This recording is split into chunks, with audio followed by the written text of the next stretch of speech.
So today is another cooking vlog na naman po tayo. So meron ako ditong gulay na broccoli at saka zucchini. So ayan, slice ko na.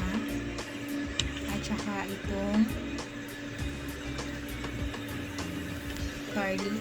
So ayan. So yung alaga ko kasi mahilig sila sa gulay for 1 week almost. Ang niluluto ko rito is halo-halong gulay lang, kung ano-ano lang na gulay.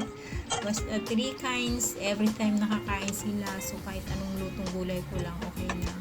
So yun yung maganda kapag hindi masyadong maselan yung mga alaga nyo, yung mga amo nyo pagdating sa pagkain.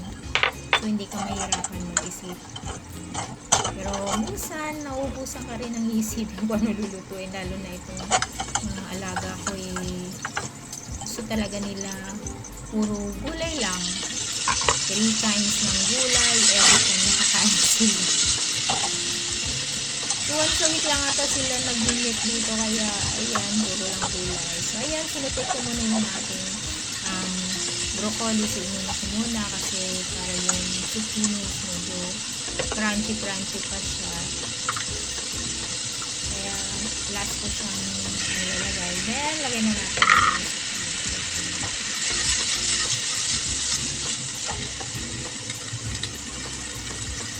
so for seasoning naman, lalagyan ko siya ng oyster sauce, sugar, at chili powder. So lagyan niyo siya ng konting salt or light soy sauce para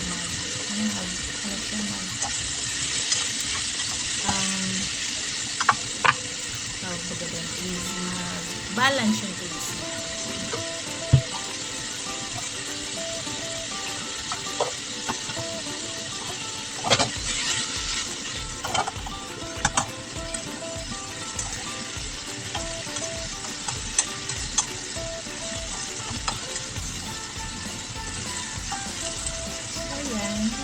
Almost okay na siya.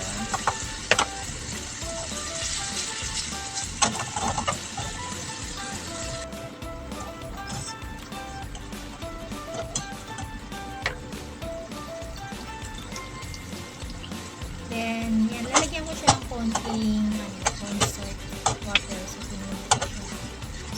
So, ayan.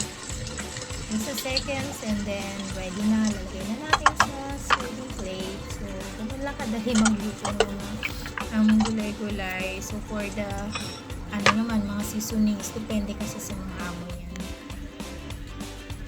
So, yun na siya guys. Ready na. So, thank you for watching. God bless. See you for my next video. Bye!